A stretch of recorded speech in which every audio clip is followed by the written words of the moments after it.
Alors, bonsoir. Vous savez, un peu fatigué, hein, toute la journée j'ai passé à travailler, mais j'ai reçu beaucoup de messages sur WhatsApp, des vidéos, les uns plus inquiétants que les autres. Donc vraiment, la situation au Katanga, ça ne va pas. Nous, on a de la famille à Kasumbalesa, on a de la famille à Lumbashi. On commence à se demander, est-ce que parce que vraiment, ça ne va pas, ça ne va pas. Et je demande à tous les Katangais de se lever, ou à tous les habitants du Katanga, pour être correct, tous ceux-là qui veulent la paix, de se lever et de parler. Parce qu'on ne peut pas laisser cette situation dégénérer. Ok? Ce qu'il faut comprendre, c'est quoi? Hein? La première chose, c'est que le pauvre n'a pas de caractère. Si quelqu'un vous montre un certain caractère parce qu'il est en position de force, c'est ça son caractère. Ce qu'il avait avant en position de faiblesse n'était pas son caractère. Il les cachait. Il cachait son caractère parce qu'il était en position de faiblesse. Donc, quand quelqu'un vous montre son vrai caractère, il faut faire très attention. Et il faut être prudent. Ok? Ça, c'est d'une chose. De deux, il y a une histoire très édifiante dans la Bible. Vous savez, dans la Bible, aucune histoire n'est là par hasard. Il y a l'histoire de deux femmes qui sont allées devant les juges Salomon. Et vous connaissez la suite. L'une n'avait pas d'amour. Mais l'autre a dit que non. Au lieu de partager l'enfant, ça y est. Comme ça, l'enfant va rester en vie. Et Salomon a dit que voilà, ça c'est un signe d'amour. Alors, dans tout ce qui s'est fait là, est-ce que ces gens-là ont l'amour du Katanga? Pourquoi ils doivent piller? Pourquoi ils doivent brûler? Pourquoi ils doivent attaquer même des maternités? Pourquoi un pauvre citoyen là qui vend des oranges, vous venez, vous prenez les oranges? Ça ne va pas. Il y a quelque chose qui ne va pas. Le manque d'amour. De toute façon, ce qu'il faut comprendre, mes chers frères, c'est que les problèmes du Katanga, c'est toujours le même problème depuis la colonisation. Le Katanga est la vache à lait du régime de Kinshasa. Depuis 100 ans, on ne fait que nourrir des régimes qui n'ont jamais rien fait pour nous. Vous comprenez? Alors, quel est le système politique qui est là aujourd'hui? Vous dites que Kaboula, c'est un incompétent. Mais soyons sérieux. Incompétent sur quoi? Il est là. Son chef direct, c'est le ministre de l'Intérieur, qui est de l'IDPS, qui n'est pas des moindres. Un problématique aussi. N'est-ce pas? Donc, il doit contenter son chef direct. Il doit contenter le chef de l'État. Il doit contenter son vrai chef, qui est l'autre ici, c'est qui? L'homme de Kingrati. Alors, comment il va contenter tout ce monde-là? Dites-moi, mettez-vous à sa place. Les intérêts du président de la République ne sont pas les mêmes avec celui de son chef, autorité morale. Et le ministre de l'Intérieur, vous savez comment il est autoritaire. Il coince tout le monde, personne ne bouge.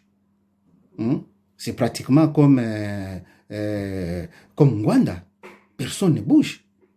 Donc ces gens, les gouverneurs, ils vivent dans la terreur d'être limogés. Tu vois. Alors avec ça, comment il va travailler? Comment il va travailler? Il va contenter qui? Il doit habiller Saint-Pierre, déshabiller Saint-Paul. Donc c'est difficile, il n'a aucune autorité. Il n'a aucune autorité. Hein? On peut dire de quelqu'un qu'il est incompétent. S'il a une autorité, il n'a aucune autorité. Le rôle du gouverneur, c'est quoi? Laissez-moi vous le dire. Le rôle du gouverneur, c'est de prendre l'argent de la province et le mettre dans la caisse du parti. Et dans les camps d'espèces, PPRD. Bon, maintenant, les gens de l'IDPS, ils voient cet argent leur passer comme ça. Ils ne peuvent pas être contents. Ils doivent déstabiliser ces gouverneurs-là qui financent son parti pour placer les leurs. C'est pourquoi au Katanga, il n'y aura pas la paix. Mais il ne faut pas rêver qu'il y aura une paix d'ici demain ou après-demain. Il n'y en aura pas. Ok? Il n'y en aura pas. Parce que l'enjeu, c'est l'argent. Celui qui contrôle les Katanga contrôle l'argent. Celui qui contrôle l'argent va financer les élections, va financer son parti, va financer la campagne électorale. C'est ça le nœud du problème.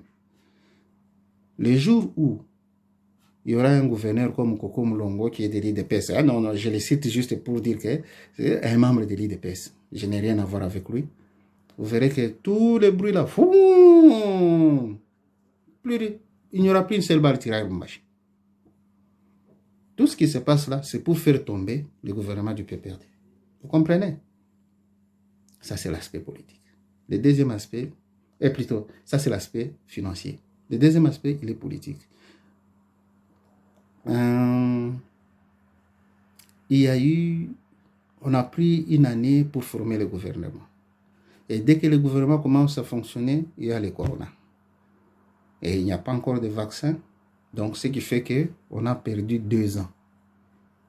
Mais, on a perdu 2 ans, mais un mandat, c'est comme une grossesse. Ça va toujours de l'avant. N'est-ce pas? Ça ne rentre jamais en arrière. Il faut ça, mimba n'a pas gumbel. Les gens le zemi, zemi qui n'a pas liboso. Ils ont la simate. Donc, la constitution, il y a des échéances qu'on doit respecter. Bon, maintenant, dans les 2 ans ici, le président de la République avait initié quelques projets. Bon, ses collaborateurs l'ont trahi. Vous connaissez la suite, n'est-ce pas? Mais, s'il doit rentrer aux élections, si son parti doit rentrer aux élections, il doit quand même présenter un bilan qui est positif. Pas dans l'état où on est aujourd'hui. Presque les 100 jours, vraiment sans marquer négativement la population. Donc, il faut donner le temps à la population d'oublier ces ratages et présenter au moins quelque chose, quelques projets qui peuvent avoir un certain poids pour séduire la population. N'est-ce pas? Alors, l'IDPS se retrouve buté à ces problèmes-là. Si on fait les élections dans 2 ans, en tout cas, ça sera difficile. Je ne dis pas impossible, mais difficile de gagner compte tenu de la situation qu'on a aujourd'hui avec le corona. Ça sera difficile. Le problème avec les électeurs, c'est qu'ils savent qu'il y a le corona, mais ils s'en foutent. Et ce sont les résultats. Ils regardent dans leur casserole, c'est tout. Ils regardent dans leur casserole, et s'il n'y a rien dans leur casserole, pour eux, c'est le gouvernement. C'est ça le problème. Alors, il y a un besoin qui est réel, n'est-ce pas? On ne peut pas le dire ouvertement. Mais quand vous lisez les publications dans les... vous savez, tous ces médias-là, tous ces médias-là, vous les connaissez, non? Ils sont dans le besoin d'avoir une petite prolongation, n'est-ce pas? Pour permettre aux partis d'être dans les meilleures conditions devant les électeurs. Alors, alors comment on peut obtenir cette prolongation ou ces glissements? N'est-ce pas? On commence à dire non, Kabila l'avait fait. Ok. Bon, si Kabila était votre modèle, pourquoi vous n'avez pas voté pour lui en 2018? Ok? Il n'était pas votre modèle. S'il était votre modèle, il fallait voter pour Chadar, mais vous n'avez pas voté pour lui. Donc, il ne faut pas nous citer ça comme exemple. Bon, alors, qu'est-ce qu'il faut faire? Il y a 2 façons. Soit par la négociation, ça j'ai doute fort, personne ne vous donnera 2 ans, personne ne va accepter ça, tout le monde est impatient. Donc, on va se borner à la Constitution. Alors, si les gens du cash n'arrivent pas à obtenir une prolongation, un report des élections, il y a un autre moyen d'avoir ces reports-là. C'est comment? Créer des troubles. Manipuler les jeunes gens, ils créent des troubles. Et on ne sait ni recenser, on ne sait rien faire, on ne sait pas envoyer les gens de la CENI, on brûle le matériel de la CENI et des trucs comme ça. Et l'élection est reportée de soi. C'est aussi notre méthode. Alors, dans ce plan machiavélique-là, qui a failli réussir en 2017 au Kasaï, vous vous rappelez encore de l'histoire du Kasaï quand on a dit que non, on ne pouvait pas organiser des élections parce que les gens se massacraient au Kasaï. C'est un peu un remake qu'on voudrait faire encore au Katanga cette fois-ci.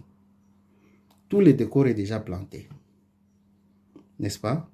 Mais ce qui manque jusque-là, c'est parce que les Katangais n'ont pas encore réagi. Et je préfère que ça reste comme ça. Il ne faut pas réagir. Même si on vient vous chier sur la tête, il ne faut pas réagir. Faisons comme les gens de la Bible. On te gifle à gauche, tu donnes la joue droite. Pourquoi qu'on arrive aux élections? Vous savez pourquoi j'insiste qu'on aille aux élections? Je suis presque sûr c'est l'un des nôtres qui va gagner.